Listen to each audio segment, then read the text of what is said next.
"Sir, you have to leave now." The new waitress stopped a Billionaire moments before $100 deal. Those words, spoken in a trembling but firm voice, sliced through the polished silence of the Crystal Ember Lounge. The man everyone in the room turned to look at was Aidan Voss, the kind of billionaire whose mere presence bent a room's gravity.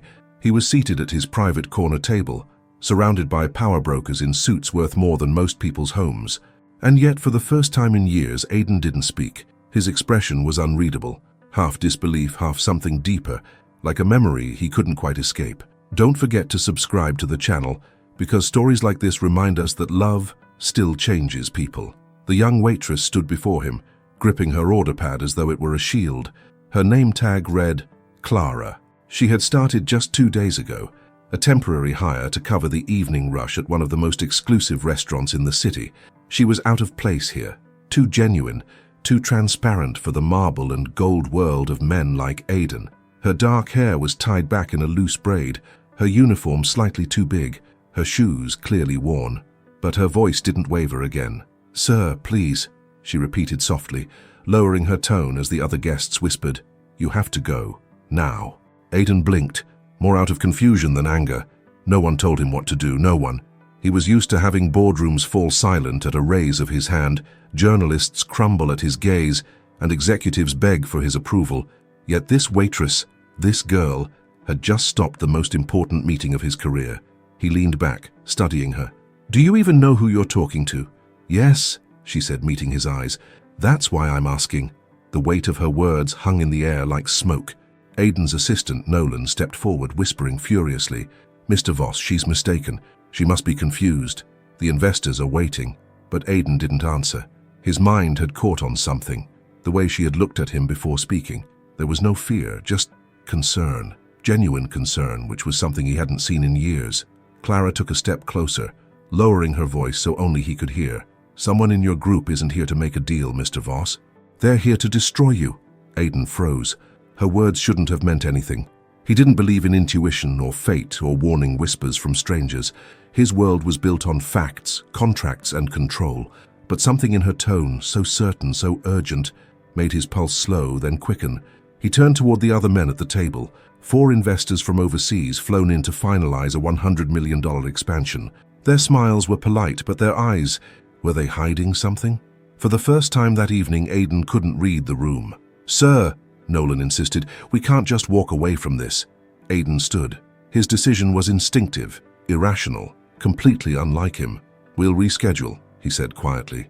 Gasps rippled through the table. One of the investors stood abruptly. "Mr. Voss, this is highly irregular." "I'm aware," Aidan interrupted coldly. "But if there's even one irregularity, I don't move forward." He turned back to Clara. "Show me." Her breath hitched in surprise. "Show you? You said there's a problem. Prove it." The room seemed to exhale in unison as they walked toward the staff hallway, leaving the stunned investors behind.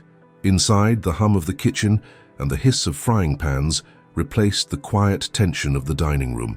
Clara moved quickly, leading him to the back exit near the service corridor. She pointed to a sleek black sedan parked in the alley. "They arrived in 2 cars," she said, speaking fast, "but I saw 5 men exit. Only 4 came inside." Aidan frowned. "And you think that means—" "I don't think," she said. "I know. One of them came in through the back. He paid one of the busboys to leave the kitchen door unlocked." "How could you possibly know that?" he demanded. Clara met his stare, unflinching. "Because I'm the one who took the payment. To keep the door open." Silence. For a long moment, neither spoke. Then Aidan's voice turned colder than steel. "Why are you telling me this now?" "Because I didn't know who you were when I agreed," she said, guilt flickering in her eyes. "But when I heard your name and what they were planning to take from you, I couldn't do it." The sound of his own heartbeat filled Aidan's ears. The world tilted, the night suddenly sharper. He didn't know if she was insane or if he was about to owe his life to a waitress who made $3 an hour plus tips. "Who are they?" he asked quietly. She hesitated, then whispered, "People you trusted." Aidan's phone buzzed in his pocket. Nolan calling again, but he ignored it. His gaze was locked on her. Something about her composure, her courage, her trembling hands fighting not to shake, drew him in. For the first time, the man who believed money could solve anything realized he was standing before something money couldn't buy: moral clarity. Clara took a step back, her voice barely above a whisper. "You should leave through the back. Now." He studied her one last time before nodding. "Come with me." "What? You said you took their money. That makes you a target too." She shook her head, almost smiling through the fear. "I'll be fine. Just go." But he didn't move. Something in her defiance, humble, selfless, completely uncalculated, ignited a spark in him he didn't know existed anymore. Aidan Voss had spent his life surrounded by the kind of beauty that vanished under the first touch of greed. But Clara was different. She didn't shimmer, she glowed, and that glow, he realized, might be the first honest light he had seen in years. Behind them, voices rose in the distance. The investors had left the table. Someone shouted his name from the hallway. Clara flinched. "Mr. Voss, please!" Aidan turned sharply, his hand finding her arm. "You're not staying here!" The footsteps grew louder. 2, maybe 3 men approaching fast. He pulled her toward the door, her heart pounding as they slipped out into the alley. The night air was cold, heavy with the scent of rain. For the first time in a long time, Aidan wasn't thinking about numbers or deals or losses. He was thinking about a woman who'd risked everything just to tell him the truth. And as headlights swept across the narrow street, he saw them. 3 silhouettes emerging from the shadows, moving toward them with purpose. He stepped in front of Clara, his jaw tightening. For the first time in his life, the billionaire who never believed in fate began to wonder if tonight was about more than business, if it was about redemption, and if it was already too late. The headlights cut through the rain as Aidan stepped in front of Clara, his body instinctively shielding hers. 3 men emerged from the shadows, dressed too sharply to be street thugs, but moving with the quiet precision of professionals. One of them, a tall, lean man with a silver tie, smirked as he approached. "Aidan Voss," he said, his voice almost polite. "You were supposed to sign tonight." Aidan's pulse slowed, the way it did before a hostile takeover. "And I changed my mind." The man chuckled. "That's unfortunate, for both of us." Behind him, the other 2 adjusted their coats, each revealing the faint glint of metal. Clara's breath caught, her hand trembling at her side. Aidan noticed it, and without looking, reached back just enough to brush her fingers. The gesture wasn't romantic, it was instinctive, protective. "Stay behind me," he murmured. The rain intensified, the drops loud against the steel dumpsters and slick pavement.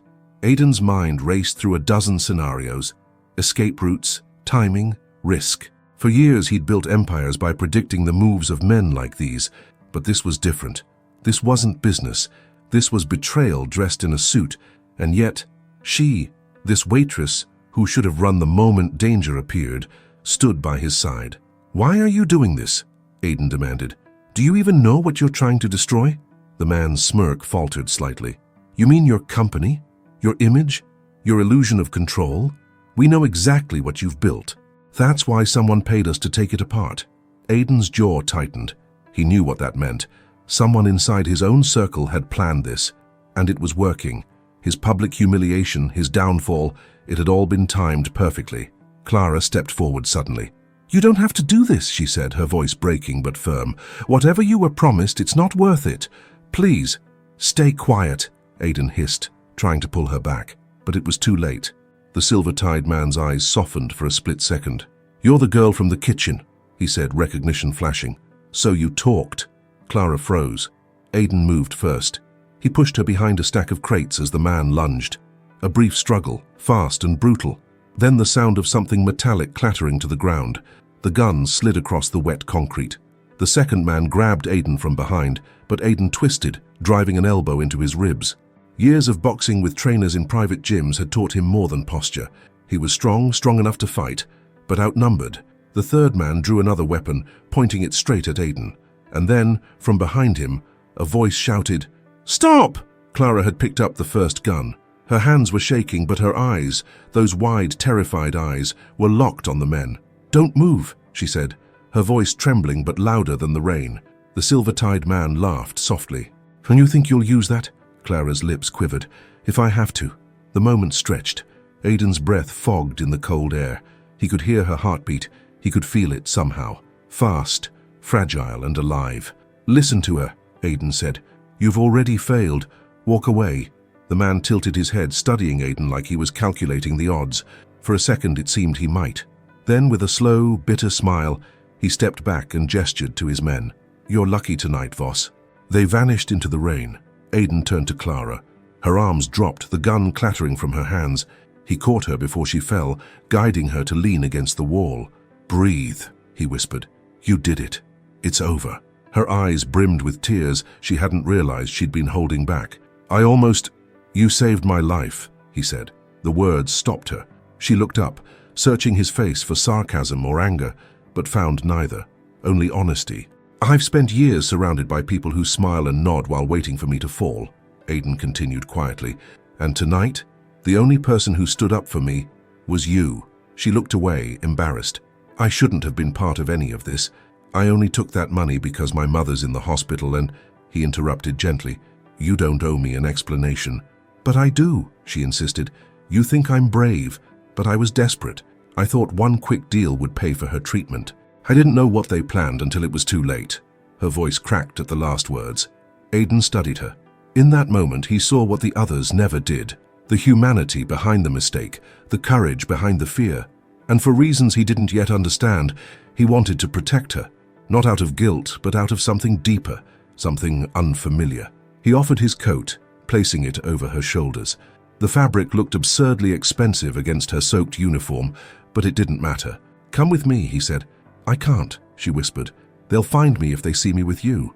Then they'll find me first." She blinked, unsure if he was joking. He wasn't. Aiden's car arrived moments later, sleek and black against the rain. His driver jumped out, confused to see him with a stranger. "Mr. Voss, what?" "Just drive," Aiden ordered. "Now." Inside, the silence was thick. The city lights streaked past the windows, a blur of gold and gray. Clara sat beside him, her hands folded tightly in her lap, still trembling. He finally spoke. "What's your mother's name?" She hesitated. "Eleanor." "And the hospital?" "St. Bridget's, room 412. He nodded slowly, then reached for his phone. "You're going to get her the care she needs, whatever it costs." She turned to him sharply. "You don't have to." "I do," he interrupted, "because tonight you reminded me what loyalty looks like, and I'm not walking away from that." Clara's eyes filled again, not with fear this time, but disbelief. "You don't even know me." Aiden's voice softened. "Then maybe it's time I change that." The car pulled up to a private estate on the edge of the city. Lights glowed against the storm, reflecting on wet stone and glass. As the gates closed behind them, Clara looked at him.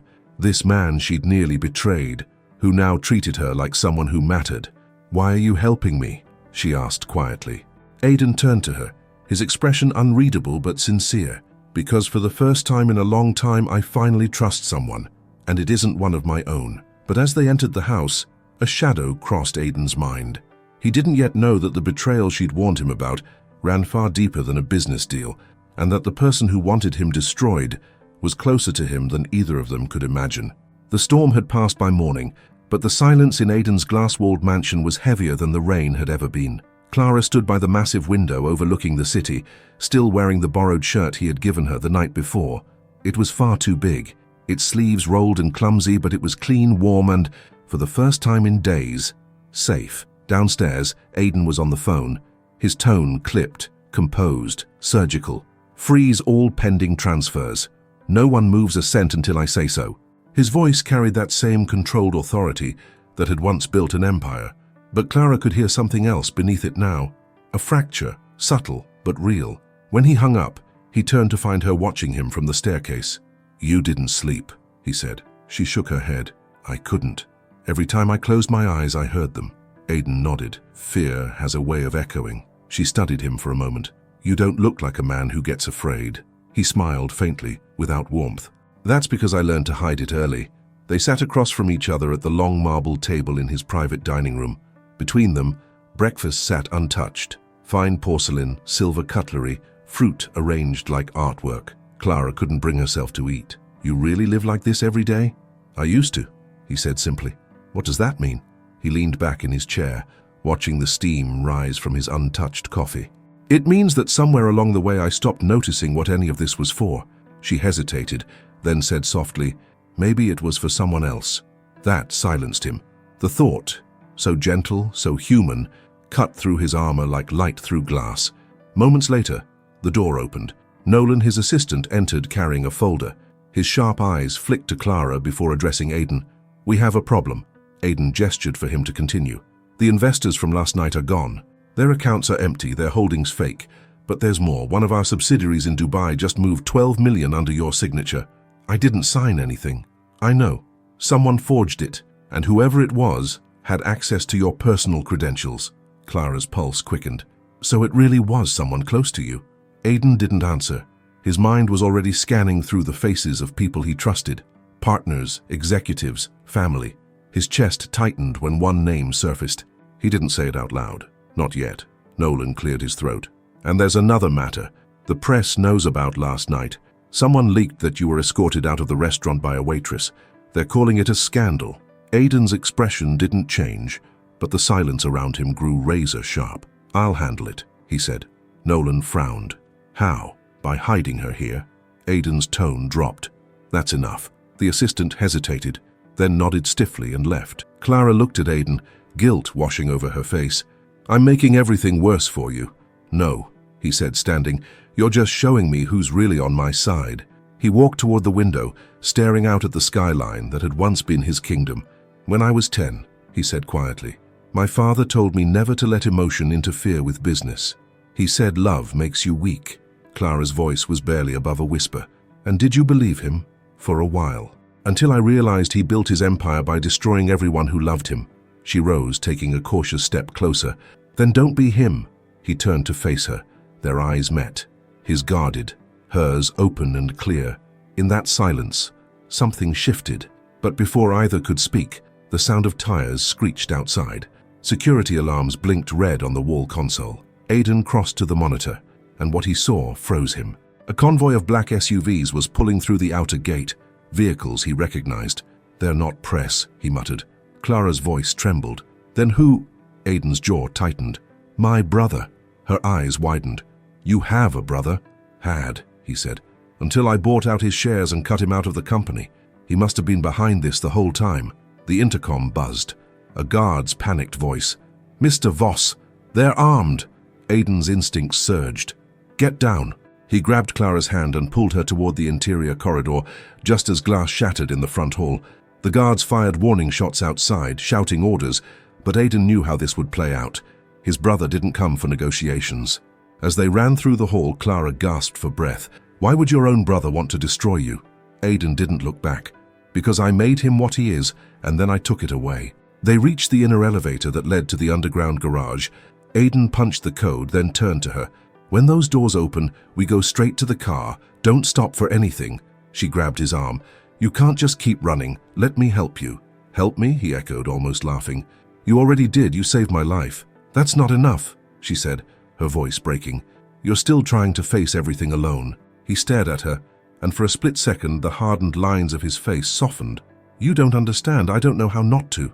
The elevator doors opened, and standing inside, waiting, was his brother. Elias Voss looked nothing like the man Aiden remembered.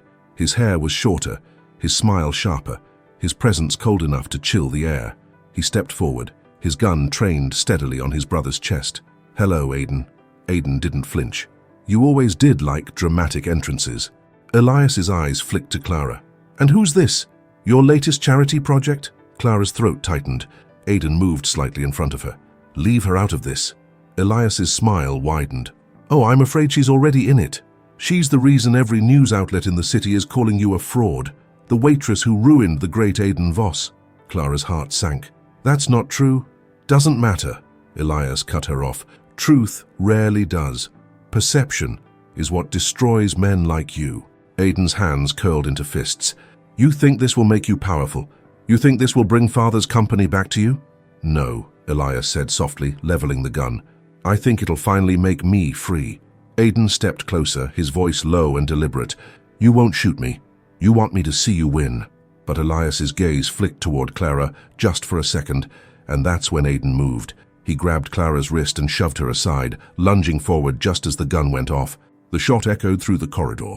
Clara screamed his name, and when the smoke cleared, Aiden was on the ground, blood spreading beneath him. Elias's expression faltered for the first time. That wasn't supposed to happen, but before he could react, Clara was already kneeling beside Aiden, pressing her hands against the wound. "Stay with me." she whispered, voice shaking. Please just stay with me. Aiden's eyes fluttered open, dazed but steady. His fingers brushed hers weakly. Don't let him win, he murmured. Then his hand went still, and the elevator doors slid shut. The sound of the elevator doors closing echoed like a verdict. Clara pressed both palms against Aiden's wound, her hands slick with his blood. He was still breathing, but shallowly. Every inhale sounded like a battle he was losing. Help! She shouted, her voice cracking through the steel chamber. Somebody, please! No one answered. The panic clawed up her throat, but she forced herself to think. The elevator was moving, descending slowly toward the garage. She tore a strip from her sleeve and pressed it hard against his side, whispering, You're not dying here, do you hear me? Aiden's eyelids flickered. His voice came in fragments. Clara, you have to go. I'm not leaving you, she said fiercely. You saved me. Now it's my turn. When the elevator reached the bottom, she dragged him out with all the strength she had. The garage was dim, filled with rows of luxury cars gleaming under cold fluorescent light. Somewhere above them, distant footsteps pounded. Elias's men, searching.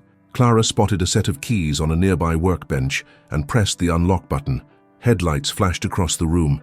She helped Aiden into the passenger seat of a black Aston Martin, slammed the door, and climbed into the driver's side. Her hands trembled on the wheel. Do you know how to drive this thing? Aiden rasped. I'll figure it out. The engine roared to life. As she sped toward the exit ramp, the security gate began to descend. Automated lockdown. She pressed harder on the pedal, heart hammering. The car shot forward, ducking under the gate just before it sealed shut. Rain slammed against the windshield as they burst out onto the open road. Clara's mind raced. She needed a hospital, but Elias would find them there. She remembered what Aiden said the night before. St. Bridget's, room 412, her mother's hospital. It was the only place left where she could hide him. The drive through the storm felt endless. Aiden drifted in and out of consciousness, muttering half-formed names. Nolan, Dubai, Father. Clara wanted to ask him what it meant, but every second mattered. When they finally reached the hospital, she parked in a back alley and ran inside, calling for help. 2 nurses rushed out with a stretcher. The moment they saw the blood, they moved fast. What happened? Gunshot, she gasped. Please, he needs help. They wheeled him inside and Clara followed until a doctor blocked her path. You can't come in. She froze, soaked, trembling, watching through the small window as doctors surrounded Aiden. Machines beeped, hands moved in rhythm, and all she could do was wait. An hour passed, then another. Finally, a nurse stepped out, exhaustion in her eyes. He's stable. You did the right thing bringing him here. Clara almost collapsed with relief. Can I see him? The nurse hesitated, then nodded. Only for a moment. When she entered the room, the smell of antiseptic hit her. Aiden lay motionless beneath the white sheets, oxygen tube at his nose, monitors tracing steady lines beside him. His face was pale, drained of all the strength and pride she had seen before. She pulled a chair beside him and sat quietly. For a long while, she said nothing. Then, softly, I told you I wouldn't let you die. Her hand brushed his. It was cold but alive. She stayed there through the night. By morning, word had already spread. The news was everywhere. Billionaire CEO hospitalized after violent confrontation. Photos of Aiden's mansion filled the headlines. Speculation ran wild. Some called it a coup. Others whispered about scandal.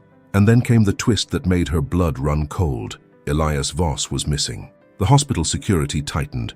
Reporters began circling. And Clara knew it was only a matter of time before someone found her name connected to the chaos. She slipped out of the hospital cafe and dialed Nolan's number from Aiden's discarded phone. He answered on the first ring. Mr. Voss? It's Clara, she said quietly. The line went silent for a second. Then his voice turned cold. You're the waitress.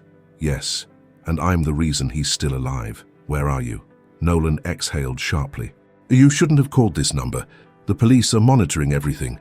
I don't care. Elias shot him, didn't he? Another pause. You saw that? I was there. His tone shifted. Listen to me carefully. If Elias is still out there, he won't stop until he finishes what he started. And now that you've been seen with Aiden, you're in danger too. Her stomach twisted. Then what do I do? You disappear, Nolan said flatly. And you forget you ever met him. She gripped the phone tighter. I can't do that. Why not? Because he needs someone who's not afraid to tell him the truth. There was silence on the line. Then, surprisingly, Nolan sighed. You sound just like him, before the money changed him. The call ended abruptly. Clara leaned against the cold wall, tears stinging her eyes. Outside the window, dawn was breaking, pale light spilling across the wet streets. She didn't know what came next. She didn't know if Aidan would wake or if Elias would find them first. But one thing was certain. She was no longer the girl who took a bribe to keep a door open. She was the woman who had crossed a line she could never uncross, between fear and courage, between guilt and love. And somewhere, deep inside the quiet hum of hospital machines, Aidan Voss's hand twitched.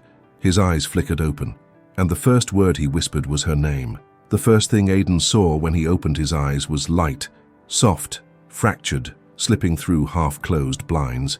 The sterile scent of disinfectant filled the air, but beneath it lingered something faintly familiar. He turned his head, groaning quietly, and found Clara asleep beside his bed, her head resting on her folded arms. Her braid had loosened during the night, a few strands of hair brushing her cheek. For a man who had spent his life surrounded by perfection, models, marble, and meticulously staged power, the sight of her simplicity struck him harder than any painkiller. She looked real, and for once he didn't want to look away. He cleared his throat softly. "You stayed." Clara stirred, blinking awake. When her eyes met his, the fatigue vanished. "You're awake," she breathed, standing too fast. "I thought—" "You thought I wouldn't be." His voice was hoarse, edged with both gratitude and disbelief. She smiled faintly. "You've had worse days, I'm guessing." He tried to sit up, wincing as pain flared across his ribs. "Apparently not many like this one." "I told them you needed rest," she said, adjusting the blanket. "But they said you never listened to anyone." He gave her a weak smile. "They're not wrong." The nurse entered quietly, checking his monitors. "You're lucky, Mr. Voss. The bullet missed your lung by half an inch." "Luck," he murmured, glancing at Clara. "Not exactly what saved me." The nurse left, and silence returned. Clara sat back down. "They said you'll be discharged in a few days, but there's press outside. They know you're here." Aidan's jaw tightened. "And Elias? Still missing?" He exhaled slowly, his expression darkening. "He won't stay missing for long. He never does." Clara hesitated before speaking again. "You don't have to face him alone." He turned his head, studying her. "You've already risked everything for me. Why keep doing it?" She shrugged softly. "Because sometimes people need someone who sees them before the world does." Her words sank deep, quieting something inside him he hadn't realized was screaming. Before he could answer, the door opened again. Nolan walked in, his suit immaculate but his face drawn. "You're alive," he said, sounding equal parts relieved and reprimanding. "That's good news. The bad news is everything else." Aidan raised an eyebrow. "Define everything else." "Your company's board called an emergency meeting. They think you staged last night's attack to cover embezzlement." Clara gasped. "What? That's insane!" "It's believable," Nolan said grimly. "Elias fed the media forged documents. You're officially under investigation for fraud and manipulation of investor funds." Aidan's pulse quickened. "He wants the board to remove me." Nolan nodded. "He's already petitioned for control." The room felt suddenly smaller. Clara looked between them, trying to process it all. "Can't you prove he forged it?" Aidan's voice hardened. "I can, but I need access to my internal systems, and he's already locked me out." Nolan leaned closer. "You're in no condition to fight this right now. Let me handle it quietly. You just focus on surviving." Aidan's eyes met his. "And if I don't fight back, I lose everything I built." Nolan glanced at Clara, then back at him. Maybe not everything. He left before either could respond. For a long moment, neither spoke. The faint hum of the machines filled the silence between them. Finally, Clara broke it. "What happens now?" Aidan's gaze drifted to the city beyond the window, his empire, his reflection. "I've spent my life winning every battle by outsmarting people. Maybe it's time I start by trusting one." She frowned. "You mean me?" He nodded slowly. "You saw what no one else did. You weren't blinded by what I own or who I am. You looked at me and saw the man, not the name." Clara swallowed hard. "You're giving me too much credit." "I don't think I'm giving you enough." He reached toward the bedside drawer, retrieving a small silver drive. "This holds the only backup of my financial ledgers. Proof that Elias forged my authorization. If something happens to me again, you get this to Nolan." She stared at it. "Aidan, promise me." Her fingers closed around it. "I promise." Their eyes met again, not as Billionaire and Waitress, but as two people bound by something neither had planned for: trust. But trust had its price. That evening, as the rain began again outside the hospital, a nurse hurried into the hall, panic flashing in her eyes. "Security! Someone's breached the lower floor!" Aidan tried to stand, grimacing from pain. Clara rushed to his side. "You can't move." "I don't have a choice," he said, pulling the IV from his arm. "He's here." "How do you know?" "Because Elias doesn't run.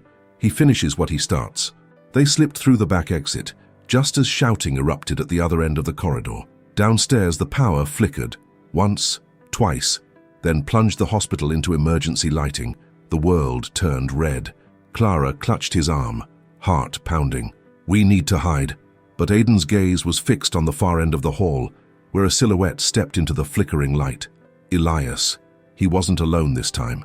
Two men flanked him, both armed. Elias's smile was calm, almost tender. "You should have stayed dead, brother." Aidan's voice was cold as stone. "You should have stayed forgotten." Elias raised his gun again, the muzzle gleaming red under the emergency light. And in that instant, Clara realized the truth. This wasn't just about money or power or legacy. This was about forgiveness long denied. And one of them wasn't leaving the hospital alive. The red emergency lights flickered across the polished hospital floor, painting everything in shades of warning. The sound of the rain outside mixed with the mechanical pulse of heart monitors and the slow rhythmic click of Elias's shoes as he stepped closer. "Always dramatic," Aidan muttered, leaning against the wall for balance, one hand pressed against his healing side. His voice was low but steady, the tone of a man who had stared down danger so many times that fear had forgotten his name.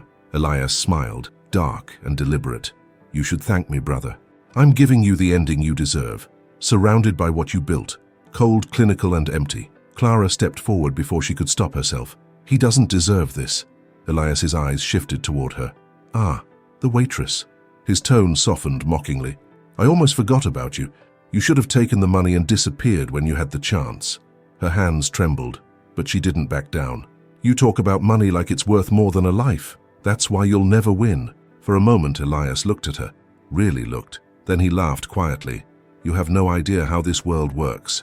"Neither did I," Aidan said, stepping forward, "until I met someone who wasn't part of it." Elias raised the gun. "Then you'll die enlightened." But before he could pull the trigger, the fire alarm blared, deafening, echoing through every hallway. Smoke billowed from the far corridor as sprinklers burst to life. Clara flinched, but Aidan didn't. He seized the split second of distraction, lunging forward and knocking the gun aside. The shot went wide, shattering a light fixture above them. "Run!" Aidan shouted. Clara hesitated for half a second before bolting down the hall. Elias swung back, fury flashing across his face, and aimed again. But Aidan tackled him, sending both crashing into a cart of medical trays. The guns slid across the floor. They fought like men who had spent years fighting ghosts. Every punch was personal, every movement filled with history. Elias was faster, but Aidan was stronger, fueled by something raw, something more than revenge. When Elias finally landed a hard blow to Aidan's side, reopening the wound, he staggered back, panting. "You never learned when to give up." Aidan wiped blood from his lip and managed a grim smile. "Neither did you." Clara appeared at the far end of the hallway, clutching the silver drive to her chest. She looked between them, eyes wide with panic. "Aidan, come on, security's coming."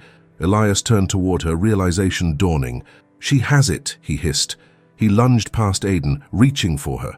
Clara spun and ran, but the wet floors betrayed her. She slipped, falling hard, the drive sliding out of her grasp. Elias's hand shot forward. He snatched it just as Aidan reached him. Aidan froze. "Don't."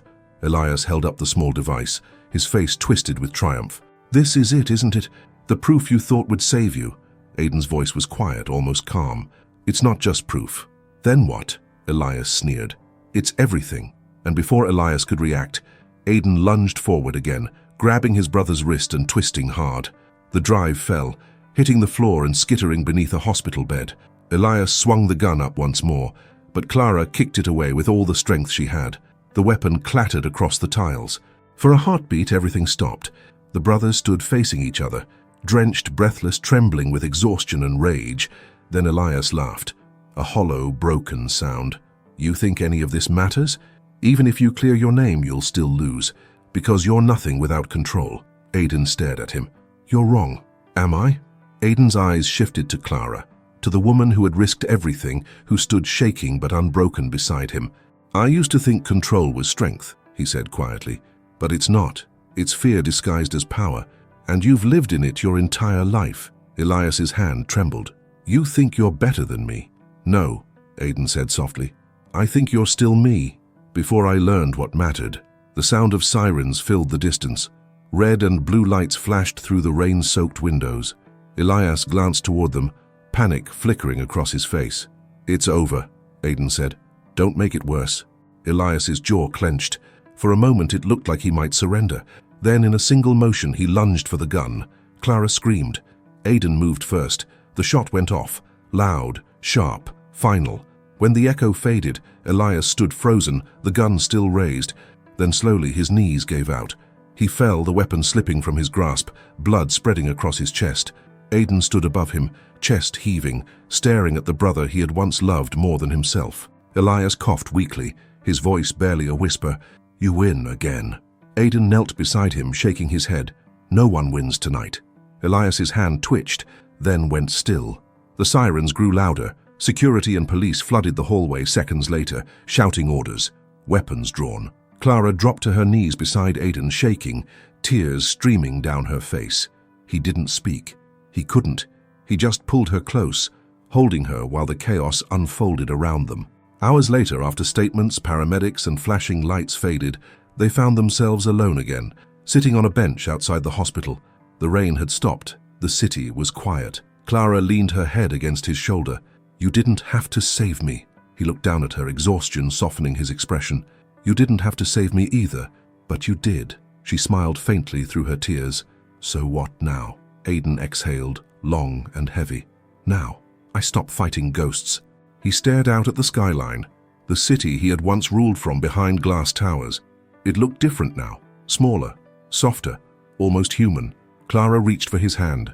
"You're free now." He turned to her, the faintest hint of a smile returning. "No," he said quietly. "We are." And as the first light of dawn touched the horizon, Aiden Voss, the man who had once believed love was a weakness, finally realized it was the only thing that had kept him alive. The morning after Elias's death, the city moved as if nothing had happened.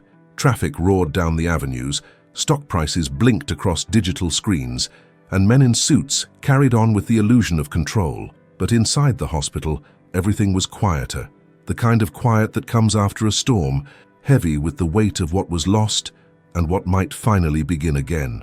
Aiden sat by the window of his private room, wearing a simple grey sweater instead of his usual tailored armor. The bandages around his ribs were tight, but not nearly as suffocating as the guilt that pressed against his chest. He watched the rain slide down the glass, thinking of Elias. For the first time in years, there was no competition, no noise, no shadow chasing him. But peace, he realized, didn't come when your enemies disappeared. It came when your anger did. The door opened softly. Clara stepped in, holding 2 paper cups of coffee. Her uniform had been replaced by something casual, jeans and a light sweater, but the warmth in her eyes hadn't changed. "You didn't have to bring me that," he said. "I didn't," she replied with a faint smile. "I brought it for me. Yours just happened to exist in my other hand." Aiden chuckled softly, shaking his head. "Still honest.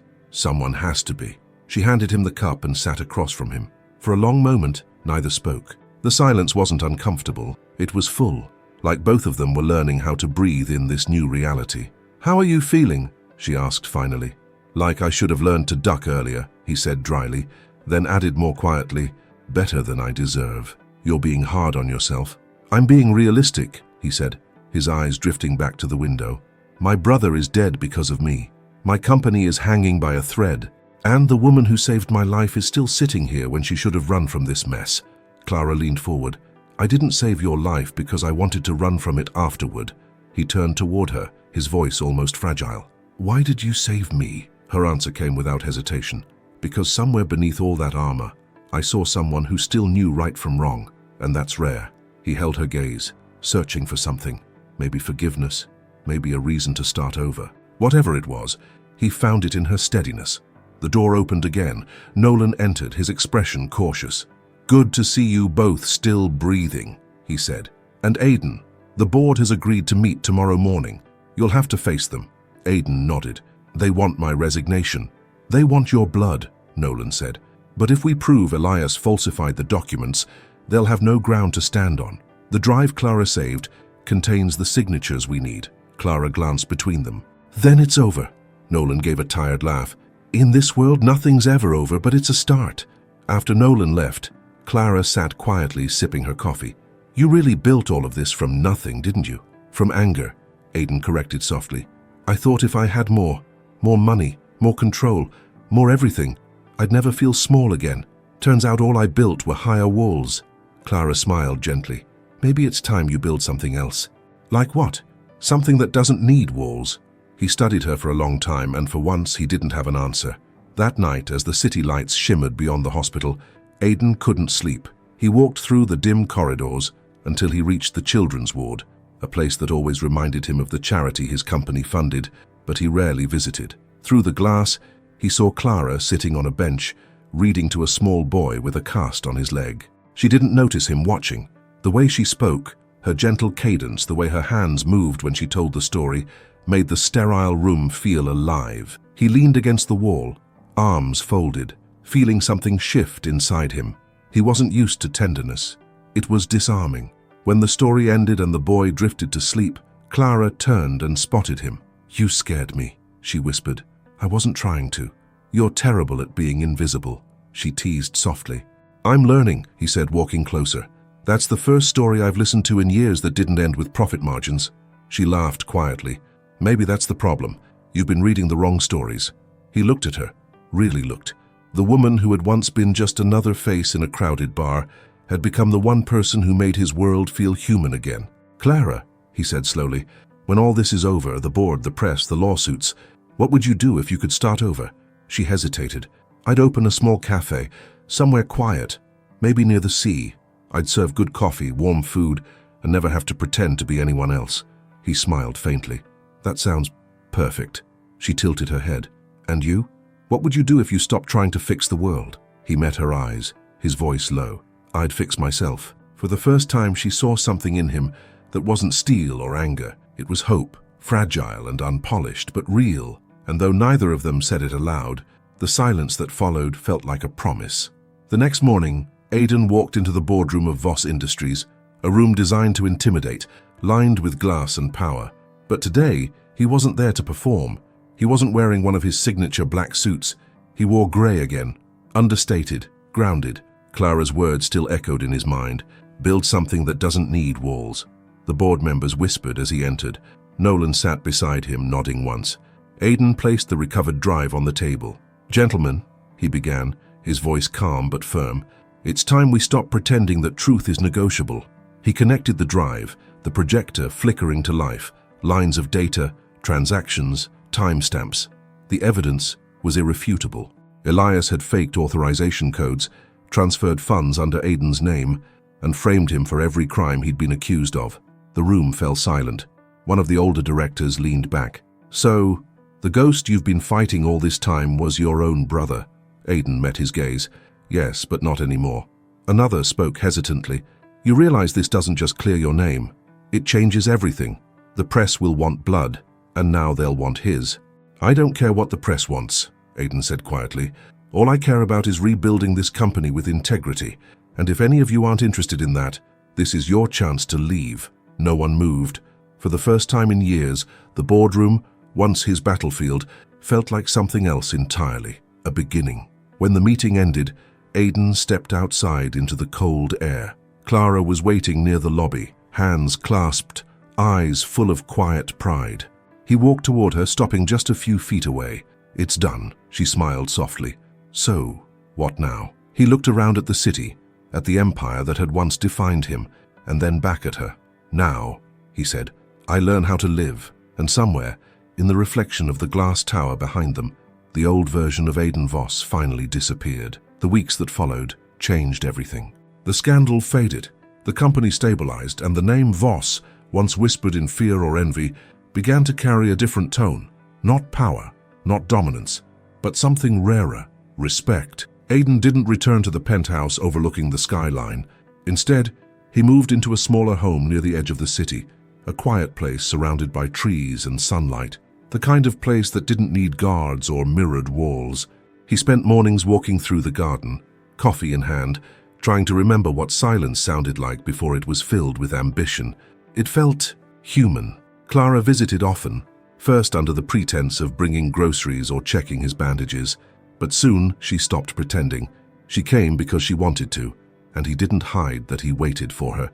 One afternoon she arrived wearing a soft yellow dress, her hair pinned loosely. The light hit her in a way that made her seem part of the season itself. "I brought something," she said, lifting a small box. He looked amused. "If it's another plant, I'm out of table space." "It's not a plant, it's a key." He frowned, curious. "To what?" "To my cafe." Aiden blinked. "You did it?"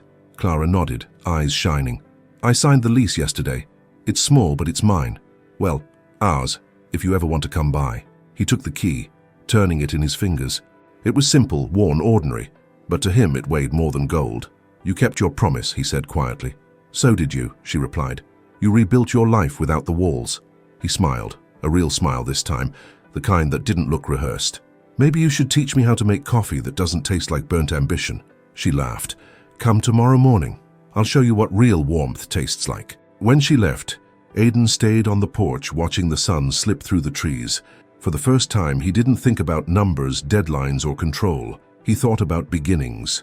The next morning, he kept his word. The cafe was small but beautiful, wood and light, filled with the scent of baked bread and something sweeter, something like peace. A few locals chatted at tables, and a soft melody played in the background. When Clara saw him walk in, she froze for half a second, then smiled as if she'd been expecting him all along. "You came. You said there'd be coffee," he said, glancing around. "You didn't mention this place looks like a dream someone actually finished building." She blushed. "It's still rough around the edges." "Good," he said. "So am I." He sat at the counter, watching her move, graceful but grounded, completely herself. When she handed him a cup, their fingers brushed, and for a heartbeat time hesitated. He took a sip. It was perfect. "Careful," she warned. "You'll get used to it." "I think I already am." As the days turned into weeks, he began helping her, fixing shelves, arranging tables, learning the rhythm of a place built not on profit but purpose. He discovered that he liked being useful in ways that didn't involve contracts or leverage. One evening after closing time, they sat outside on the steps, listening to the rain begin to fall again.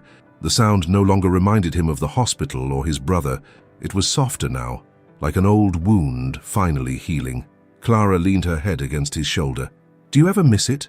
The old life?" He thought for a moment. "Sometimes, but only because I spent so long believing that's who I was. Turns out, I was just hiding from who I could be." She smiled. "You sound like someone who's starting to forgive himself." He exhaled. "Maybe. Or maybe I'm just learning how." They sat in silence, letting the rain fill the spaces between their words. It wasn't awkward or fragile. It was alive. But even peace, he knew, couldn't stay untouched forever. A week later, Nolan showed up at the cafe looking uneasy. His tie was crooked, something Aiden had never seen before. "We need to talk," he said, glancing at Clara, then lowering his voice. "Privately." Aiden's expression shifted. "What's wrong?" Nolan hesitated. "It's the audit team. They found something. Old transactions. Ones Elias hid under foreign accounts. There's enough there to reopen an investigation, but it could drag your name through the mud again." Aiden's jaw tightened. "How bad?" "Bad enough to undo the last month if you don't handle it carefully." Clara stepped forward. "What can we do?" Nolan shook his head. "This time, it's not about doing. It's about trusting." He looked at Aiden. "You can either let the media define your story again or you can tell it yourself." That night, Aiden sat alone at the cafe after everyone left. Lights dimmed, rain tapping against the glass. The silver drive, now empty, sat on the counter. He turned it over in his hand like a relic. He realized he had spent his entire life trying to prove something. His worth, his strength, his power. But the only proof that mattered was what he did next. When Clara returned from locking the door, she saw him sitting there deep in thought. "What are you thinking?" she asked gently. "That maybe it's time I stop hiding from the world I helped build," he said. "If they're going to talk about me, I'll give them something worth talking about." She frowned slightly. "What do you mean?" He looked up, eyes steady. "A press conference. Tomorrow morning.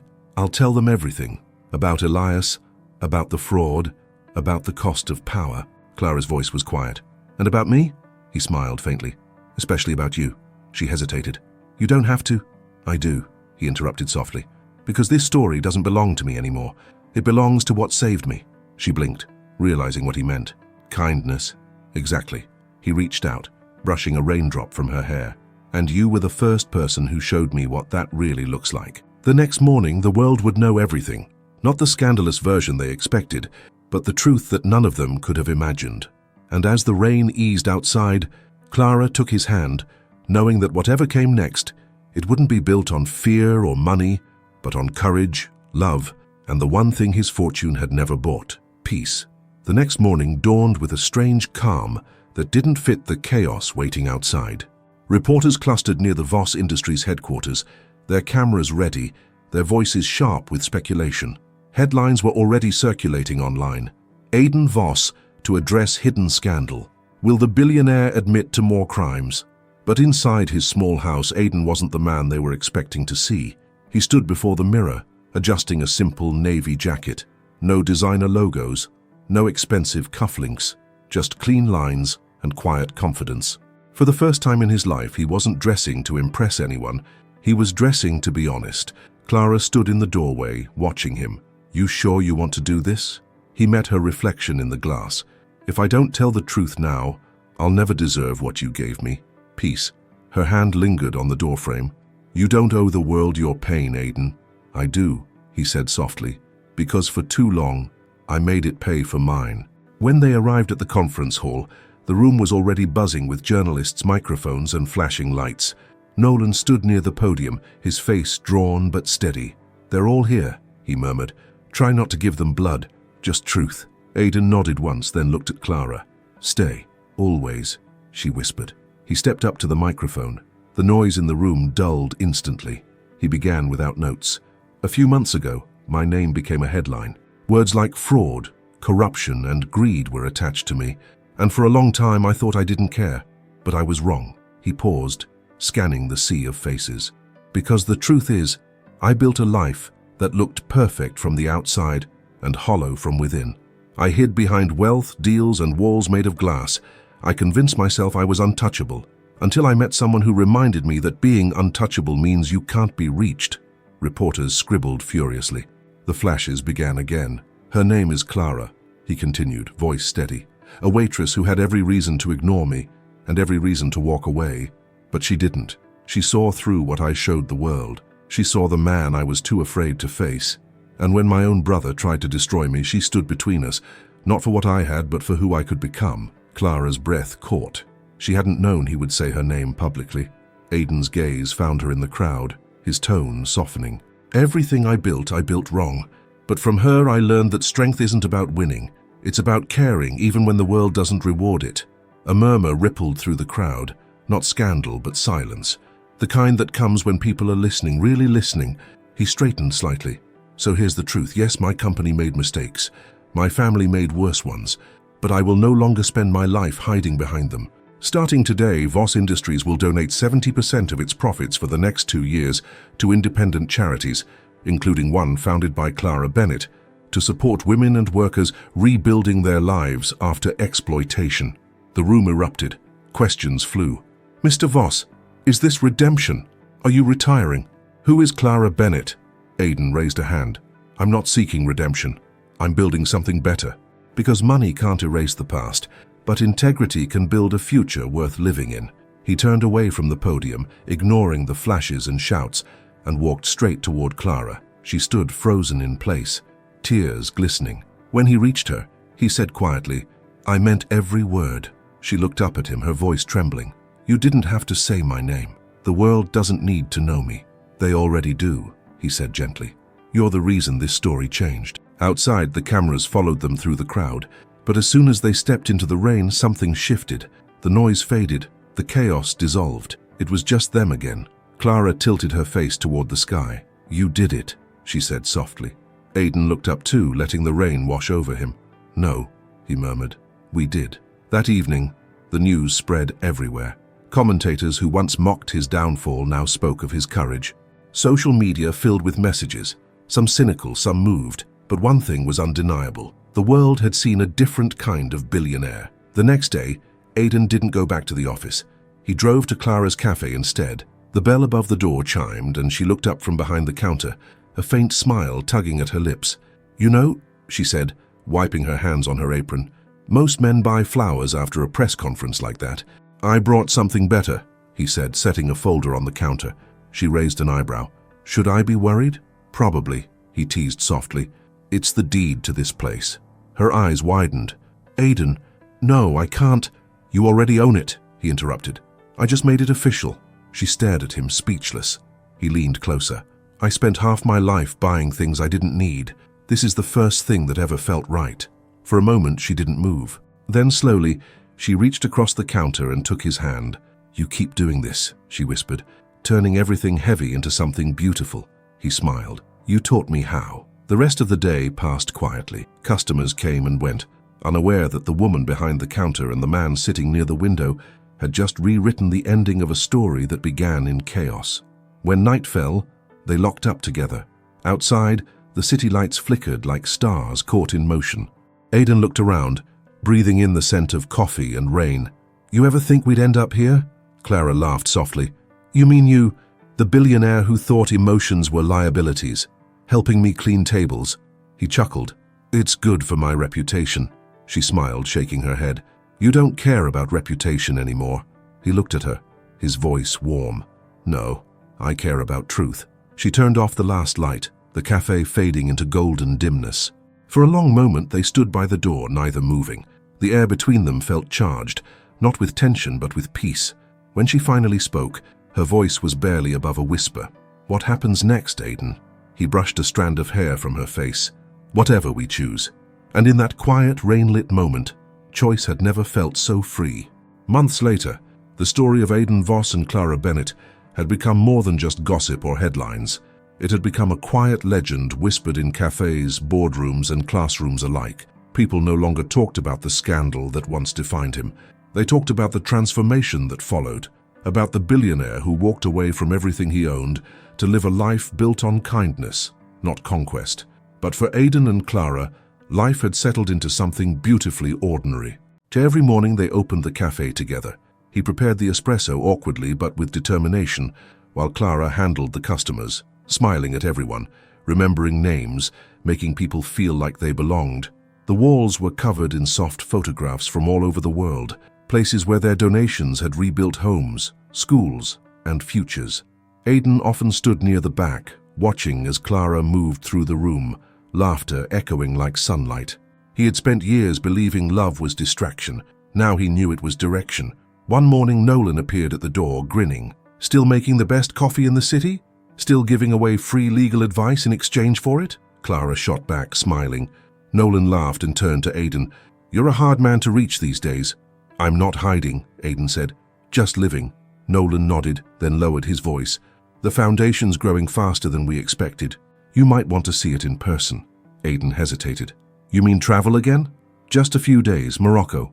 The school your donations built opens next week." Clara's eyes lit up. "You have to go, Aiden." He looked at her, smiling faintly. "We have to go." And so they did. When they arrived, the desert air shimmered with heat, and children ran through the courtyard of a small, bright building painted in soft blue and white.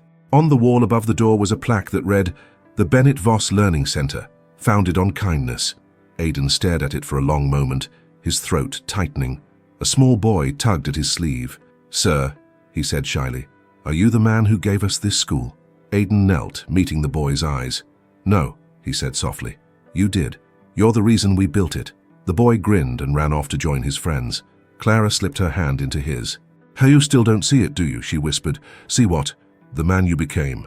He looked at her, really looked, and realized she was right. The anger was gone, the emptiness gone. What remained was stillness, strength, and something far deeper than success, peace born from purpose. That evening they sat beneath the desert sky, the stars stretching endlessly above them. The air was warm and silent, except for the soft hum of distant laughter. "So you know," Clara said, "when I met you I thought you were the loneliest man I'd ever seen." "I was," he admitted. "But then you walked in with your honesty and ruined my isolation." She laughed, resting her head on his shoulder. "I'll take that as a compliment." "It is," he said quietly. "You didn't just save me, Clara. You reminded me that love doesn't need to fix. It just needs to see. For a while they said nothing more. Words weren't needed. As dawn began to rise, painting the horizon in gold, Clara looked at him and whispered, "What now?" Aidan smiled. "Now, we build more schools, more hope, maybe even a life worth writing about." She laughed softly. "You think anyone would believe our story?"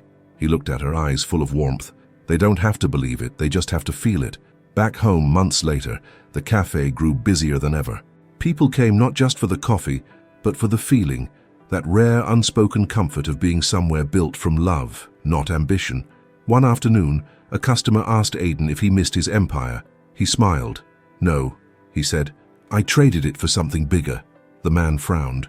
"Bigger than a billion-dollar company?" Aidan looked toward Clara, who was wiping down tables, sunlight catching her hair. "Yeah," he said softly. "Bigger than that." Later that night, after closing, Clara stood at the counter counting the day's earnings, while Aidan hung a new photograph on the wall, one taken at the school in Morocco. Underneath, he placed a small plaque engraved with a single line, "Wealth is what you give away, not what you keep." Clara turned, reading it, her eyes glistening. "That's beautiful." He shrugged. "You inspired it." She smiled, stepping closer. "Then we're even." Outside, the rain began again. Soft, steady, rhythmic. They stood together by the window, watching it fall. It no longer symbolized pain or loss. It was renewal, the sound of the world washing itself clean. Aidan slipped his arm around her waist, and she leaned into him, her head resting against his chest. The city lights shimmered through the glass, and in that quiet moment everything felt complete. He whispered, "Do you ever wonder how different our lives would be if you hadn't stopped me that night?" Clara smiled without looking away from the rain. "No, because the right people always meet, just not always when they expect to." He kissed the top of her head gently. "I think you were always meant to find me." "And I think," she said softly, "you were meant to change." Outside, the rain glowed under the streetlights, golden and alive. Don't forget to subscribe to the channel, because stories like this remind us that even the coldest hearts can learn warmth again, and sometimes love isn't found in power, but in peace.